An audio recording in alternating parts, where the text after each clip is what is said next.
भारत और अमेरिका के बीच एक बड़ा विवाद खड़ा हो गया है। अब खालिस्तानी आतंकी गुरपतवंत सिंह पन्नू के मामले में भारत अमेरिका आमने सामने हैं।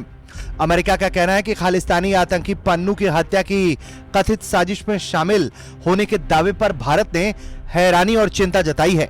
व्हाइट हाउस के प्रवक्ता एंड्रियन वॉटसन ने कहा है कि भारत का कहना है कि इस तरह की कार्रवाई उनकी पॉलिसी नहीं है। वॉटसन ने कहा है कि हम समझते हैं कि भारत सरकार इस मामले की जांच कर रही है और आने वाले दिनों में वो इस पर बहुत कुछ कहेंगे। हमने उन्हें बता दिया है कि इसके लिए जिम्मेदार लोगों को बख्शा नहीं जाएगा। व्हाइट हाउस की प्रवक्ता ने कहा है कि अमेरिका सरकार ने यह मामला भारत सरकार के सामने उठाया है और इसे गंभीरता से लिया जा रहा है।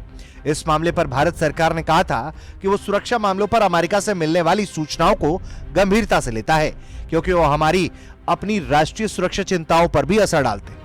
भारत के विदेश मंत्रालय के प्रवक्ता ने बताया था कि ब्रिटिश रिपोर्ट में किए गए इन दावों के जवाब में कहा गया था कि भारत अमेरिका सुरक्षा सहयोग पर हालिया चर्चा के दौरान अमेरिका ने संगठित अपराधियों, बंदूक चलाने वालों, आतंकवादियों और अन्य लोगों के बीच साठगांठ से संबंधित कुछ इनपुट साझा किए थे। ब्रिटेन के अखबार फाइनेंशियल टाइम्स ने अपनी एक रिपोर्ट में दावा किया था कि अमेरिका में पन्नू की हत्या की साजिश रची गई थी, जिसे अमेरिका ने नाकाम कर दिया। रिपोर्ट में दावा किया गया था कि अमेरिकी सरकार ने पन्नू की हत्या की साजिश का मामला भारत सरकार के सामने उठाया था। इस मामले में वाकिफ लोगों का कहना है इस साजिश में निशाने पर सिख फॉर जस्टिस का चीफ और अमेरिकी और कनाडाई नागरिक पन्नू था।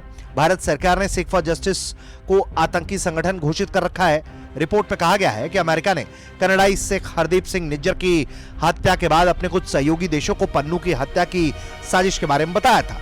इस साल सितंबर में कनाडा के पीएम ट्रूडो ने निज्जर की हत्या में भारत का हाथ होने का आरोप लगा दिया था। इस मामले से जुड़े एक शख्स ने पहचान उजागर नहीं करने की शर्त पर बताया कि पीएम नरेंद्र मोदी के जून में हुए अमेरिकी दौरे के बाद अमेरिका ने इस मामले को भारत के सामने उठाया था। रिपोर्ट में बताया गया कि भारत को दी गई राजनयिक चेतावनी के अलावा अमेरिकी फेडरल प्रोसिक्यूटर्स ने न्यूयॉर्क जिला अदालत में एक शख्स के खिलाफ गोपनीय तरीके से मुकदमा भी दायर किया था। कुल मिलाकर देखा जाए तो भारत ने इस पूरे मामले पर अभी कुछ ज्यादा खुलकर नहीं कहा है, लेकिन उन्होंने इस खबर पर हैरानी जरूर जताई है और चिंता भी व्यक्त की है। लेकिन जिस तरह से इस पूरे मामले में अमेरिका सामने आया है वो बेहद ही हैरान करने वाला मामला है।